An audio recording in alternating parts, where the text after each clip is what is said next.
addition methods are sometimes really complicated for people to like grasp, but I want you guys to just go slowly with it and just try to think it through. And if you're confused at any point, don't worry, because our example has a lot of methods in it. So I'll hopefully have you guys like caught up by the end. So what is a method? So a method is a block of code which is only activated when it is called. So if we look in this image right here, we recognize main, right? So class main, and then it ends in like the 2 curly brackets, and we have a bunch of code in between. And then usually what we have is after the main, we quickly just end the class as well. So this is the only code we have. So what methods do, it's sort of like another main function. So instead of just ending class right here, class would be at the very bottom, and we'd have a main loop, and then a main method, and then we can also make our own custom methods before the class ends. So an easier way to visualize this would be, instead of writing the main method, we would write public static string food, for example, and then curly bracket, and then we can write our own code within a method in order to, and it will only be run when we call it. So let's just quickly go back. So again, we have our main method, and then below that, we can have our own custom methods. And in our example, we used food. So for example, the syntax we use is public static string int boolean double whatever you want, variable name, and then we again close the brackets. And then activating an array. So the entire point of a method is that it's only called upon when we ask. So if it's like a really long block of code or like a really long program, we want to set it up into different methods so that the main method doesn't get overwhelmed and disorganized. So in the last thing we saw, we named this method food, right? So the way we call it is we go back to the main method and we just write food bracket bracket semicolon. Yeah, so this is how we activate it. Let's just see, is there, okay, we're writing the example. I'll go over this one more time. This is super, don't worry if you're not getting this. This took me a while to learn myself when I was in school, but we'll just go over this again. So as you guys know, we have class at the top, then we write main under there, and then the main contains code, and then we end the two. We end main and then we end class. So what a separate method is we have class, then we have our main, then we can have multiple methods, and then we end class. So those methods are sort of an addition into the main class. So we'll go into our example, and this should clear it up. And this is a long example. We have about, I think it's like 100 lines of code. Yeah, it's probably 100 lines. So what we're gonna create is a calculator, a simple calculator. So it's not like pressing buttons. You're gonna input, it's gonna ask you what number you wanna put in, and you're just gonna tell it, and you'll see how the methods work very clearly in this example. So at the very top, we're gonna need, actually, no, sorry. Before that, we're gonna set up our main. So we're gonna have public static void main string bracket bracket args. Okay, so now we have our main, whoops, end main, and then we have end class. So typically in a normal example, we just write a bunch of code within the main. So now instead of just writing code within the main, what we're going to do is create, and we're just gonna leave some space here, we're gonna create another method. So first, since this is a calculator, we're gonna have 4 different methods outside of main. So we're gonna add, subtract, divide, or add, subtract, multiply, and divide. So our first one is going to be public static double, oh, I spelled that wrong. Okay, it's fine. Add, and then what we do is that. So public static add, and this is going to be end add. Okay, so this is the syntax we use. Public static, so instead of void, we write a variable name. So in this case, we're going to be working with doubles throughout. Since it is a calculator, we do want decimal numbers to work, and then we're going to have add first. And now it is underlined right now, but we'll get to why. It's not necessarily wrong, it's just underlined because we haven't done something specific with it. So I'm just gonna write all of these out double, and we're going to have subtract. And then we're going to end subtract. Then we're going to have public static void multiply. Then we're going to end multiply. And finally, we're going to have divide.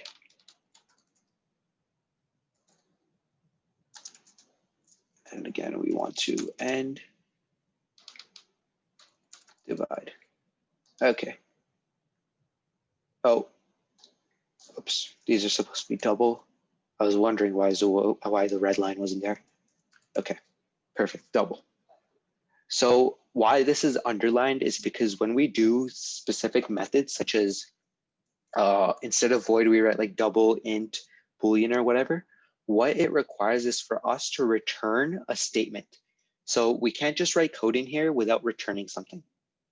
So since we're activating these individual methods within our main function, it needs to give something back to the main function that it can present to the user. So we need to return something, but we'll get to that later. Right now, we're going to focus on the setup portions. So one other thing we need is a scanner, since we're going to be asking the user. So we're going to have import java.util.scanner. Wonderful. And then usually what we have is we set up the scanners within the main method. But in this case, it's going to be different because we need to have those scanners activated for all of these methods. So what we're going to do is before main, but after class, we're going to set up these scanners so that it applies to all of the methods. So public static scanner. So we're going to set up numscan first is equal to new scanner system.in. And then we're going to also need the word scan because we're going to be asking them what function they want to use. Do they want to add? Do they want to subtract? Or divide or multiply as well. Is equal to new scanner. Again, system.in. System.in. Okay, perfect. So now we can actually start coding. So what we're going to quickly set up is you know what? I changed my mind. Okay, we're gonna work within each of these methods first, and then we're gonna go back to the main loop to activate them. So we're gonna work in the method add first. So we're just gonna focus on add. So when we're adding, we obviously need two numbers. So we're gonna set up two variables within the method. And one thing to keep in mind is whenever you're setting up variables in methods, it only applies to that specific method. So it's not like a global variable where it applies to your entire code. When you're working within a specific method, the variables you set in here only stay within that specific method. So we're gonna need two doubles. So double one and then double num2. And we're gonna need this for all of them since we are gonna, this double does not apply everywhere.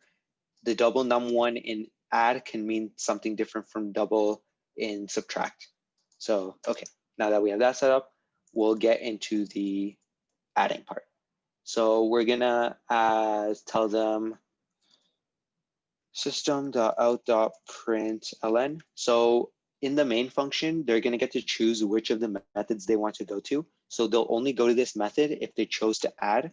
So we're just gonna tell them you chose to add. Okay.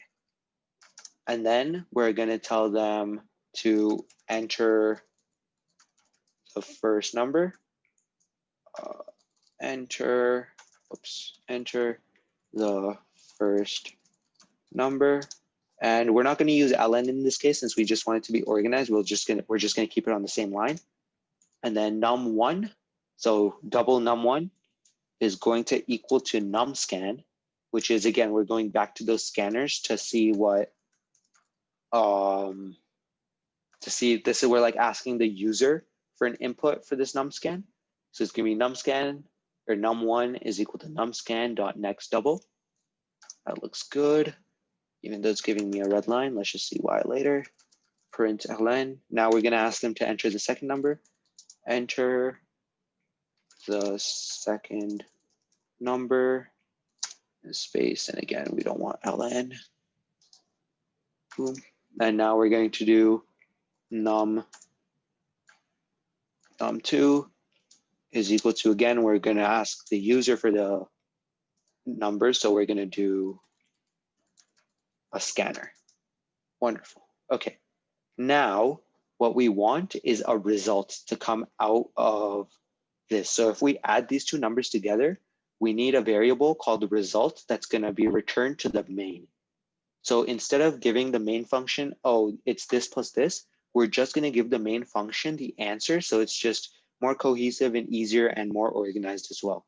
So what we're going to do is we're gonna set up a double called result, and right away, instead of defining it and then working with it, we're just gonna define it and work with it in the same line. So what we're going to do is num1 plus num2. There we go. So double result is equal to num1 plus num2. So that's what result is equal to. And then we're going to return the result. So this right here is going to go back to the main method when it's called, and just the result. So now we need to figure out why it is underlining this. I don't know why. Double num1. That is weird. Huh. Okay, we'll figure that one out later. We'll just do all of them and then we'll get to it. And just to clarify, this is the actual calculation portion of this method. And we're just returning a result.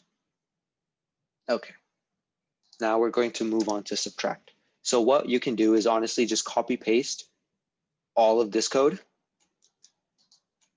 There we go. And now you can even copy paste this code. But instead of adding, what we're doing is subtracting.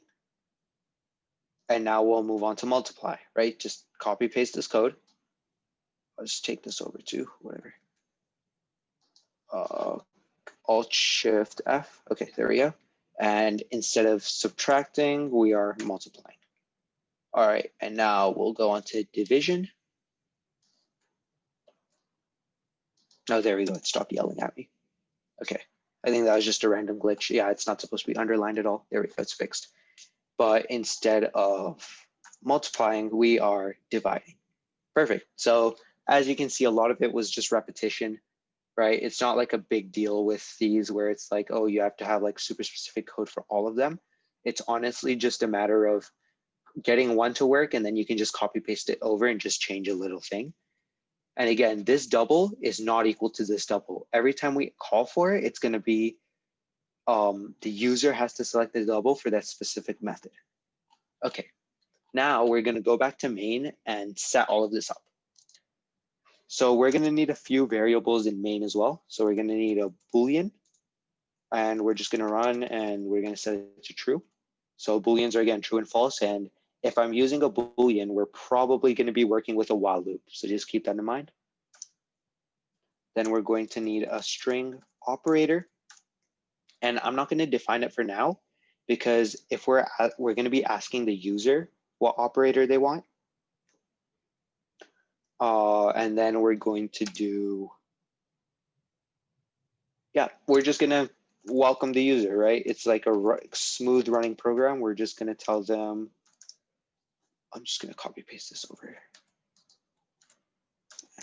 And we're just gonna tell them, welcome to the simple, I'll just do all caps so it's easier to stand up. Welcome to the simple calculator, and excited. Oh, okay, there we go, perfect. So now we're going to do a while loop.